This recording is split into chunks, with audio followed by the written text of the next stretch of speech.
out overnight, and it was like a bomb going off.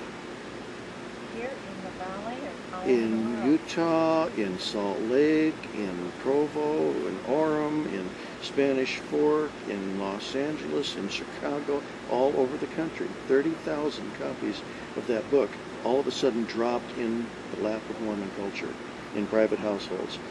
Bishops and stake presidents came out and railed against it and told people that they weren't to read it, that they, and of course that made some people want to read it all the more.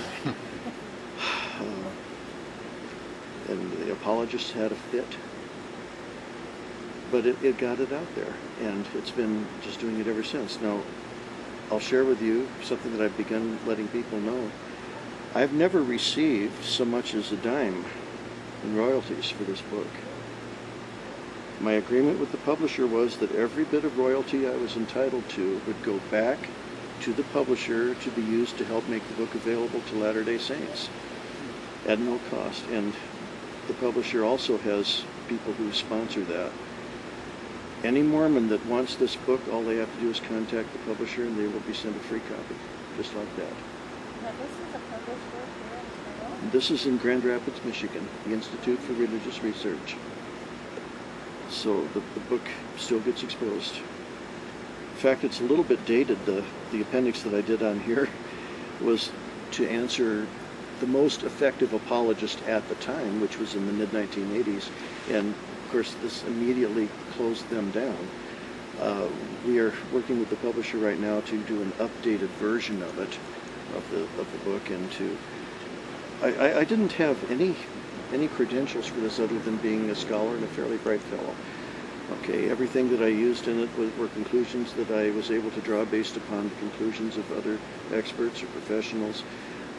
The publisher did a short video a couple of years ago called The Lost Book of Abraham, which is basically the same thing as the book. And what they did was they tracked down and assembled a number of credentialed experts, Egyptologists and so forth, to basically restate and draw the same conclusions that I drew all those years ago. One of the things that Mormons have tried to criticize me for is saying, well, you're not an Egyptologist, you know. Who are you saying this? Well, all I'm doing is pointing out what Egyptologists do say. So that's really about the only thing they have been able to say. But that was why I wrote that book. Okay, and so if you find a way to use that in your ministries or with people that you know, by all means, go for it. I know that you can get it on Amazon. I know that there are Christian bookstores around that carry it. You can order it from the publisher, and you can tell any Mormon that if they just contact the publisher, they can have a copy for free. Okay. Yes? You had said there were 70,000? 70,000 in print. When and what was the previous count? Oh gosh. The last I heard before that was about 3 years ago, and there were over 50,000 at that time. 20,000 last 3 years. It keeps gaining momentum. And everything in it, the conclusions that I drew, I looked at how Latter-day Saints react to this, what types of excuses they come up with, what their rationales are. I went through a series of about 7 or 8 different rationales that they can use to try to defend or explain the Book of Abraham. None of those have changed since then. Every justification that you find for the Book of Abraham today is exactly what a variation of one of those. Yes? Now, if I got some of those copies and I put them in mailboxes, am I going to be in trouble? Yes, because you can't put something in a U.S. mailbox. Unless I mail it? Unless you mail it. That's right. You can't put advertising flyers in a mailbox. You can't put religious tracts or books or anything else in a mailbox. So I could get books like that and take them out to all those people around me. Yes, you could. Yes, you could. You could put them on the doorstep, or you could put them in a bag and hang them on the door handle, but not the mailbox. Or you can mail them in a plain brown envelope. I mean, these people have been hypnotized. They all have the same lingo. They all have the same dialect, even the same pitch pattern, the speech pattern. Yes. Pitch, stress, and juncture is the same. It's like they've been hypnotized. It is a lot. And that will change them. It can. It can. The Holy Spirit's what's going to change them. This is a key. This is a key. That's all it is. How much persecution that would get up? Well, I could tell you a little bit about how much persecution it cost me my job. I was a teacher at the time that the book came out, and the principal of the school was a bishop. And one of the ladies teaching at the school, her husband is a seminary teacher, and they got the book in the mail.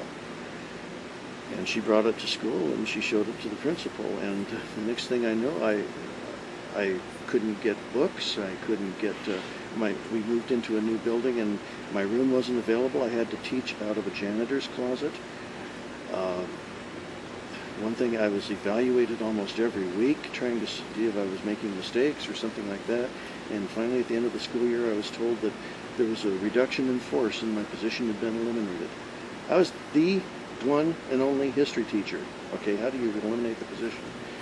Well, come to find out that they hired a BYU student to go and take my place the very next term. There was no RIF. I filed an action with the Labor Board. They filed a notice with the Justice Department. There was a determination made by the Justice Department that an egregious violation had occurred. The school got their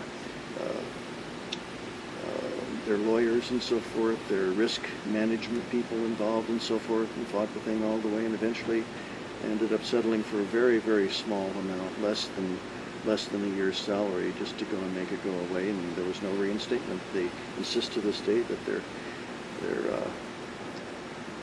their actions were justified, that there was a legitimate RIF, and that I was just a disgruntled employee. Can you give us a synopsis of the type of argument used in there? Sure. I'm glad you asked that. Okay, the question was, could I give a synopsis of what type of an argument is used in here? Let me open this up to the one thing that the Mormons do like on it, and that is the photographs. These are all of the different fragments that we have put together from the Shayat and Sensen, or small book of breathings that was prepared for a priest named Horus around the it would be around the 5th century BC. And if you can see, on one side of it is facsimile 1. Okay, just as it appears at the beginning of the scroll, just like described within the Book of Abraham. They made a big deal when they rediscovered these papyri fragments in 1967 about how now we could go and prove that Joseph Smith was really a true prophet. Okay, and the picture of facsimile 1 is very, very common and was advertised quite a bit at the time. Some critical portions of it are missing because as the scroll unrolled, certain parts were destroyed. And all of the parts that are missing are the ones where the controversial parts of of Joseph Smith's explanation for it exist. Right next to it, where the text of the article begins, this is the beginning of the Book of Breathings, where it incites a prayer for the mummy to be able to begin to breathe. Okay, and actually it gives instructions for how to wrap the prayer scroll up with the mummy by placing it on his breast and wrapping it with linen bandages. Okay, and then of course it goes on to recite several spells or chapters and so forth from this, and then of course it concludes with another picture that would be facsimile 3, which is no longer in existence. I did a reconstruction of facsimile 1 based upon studies by Egyptologists that is very different from Joseph Smith's. And here we are. Joseph Smith's has Abraham laying on an altar about to be sacrificed by some guy with a knife in his hand, okay? A wicked priest of Alchemia or Alcala or whatever. What it actually is, it's a picture from Egyptian mythology, which depicts Osiris after he had been cut into a number of pieces by Set, his evil brother. He was reassembled and then brought back to life as he was being embalmed by Anubis, the jackal-headed god of the underworld.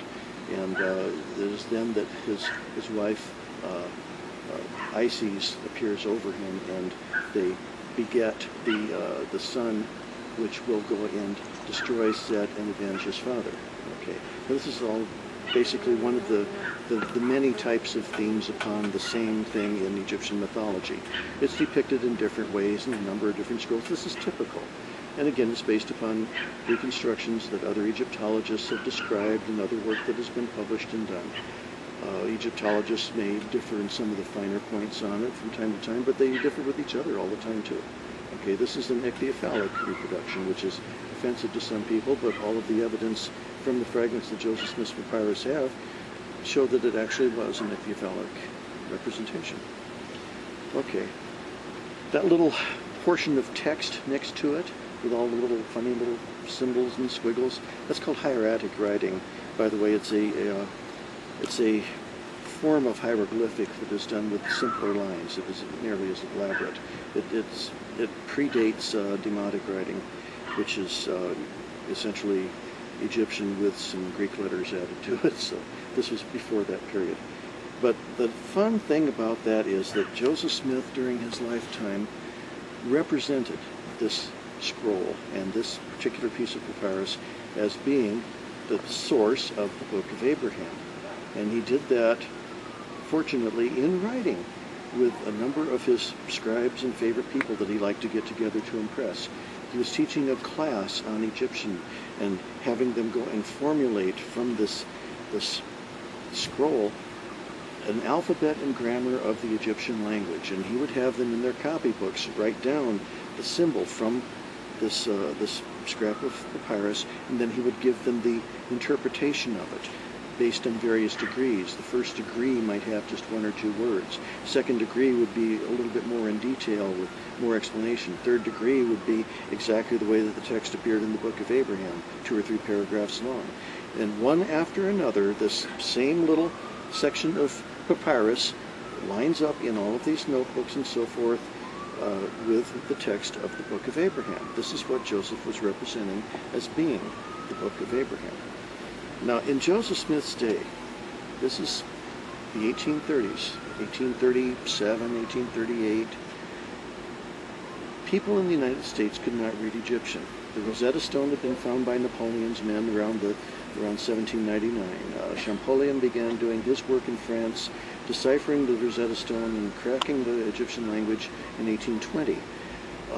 There were a few people in New York who were aware of the work being done in France and in Germany and in London.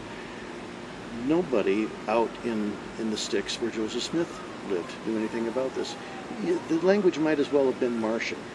He could say that it meant anything he wanted to. He could say that this figure was called iota 2s epsi, and no one could argue with him. He was a prophet. He ought to know what he was talking about. And he passed this thing off as being something that it absolutely was not. And not until we actually had these fragments of papyrus that were his, that we can see what he was using, and now we can read them just as easily as a scholar could read a Greek text from the 1st century. We know that he was lying.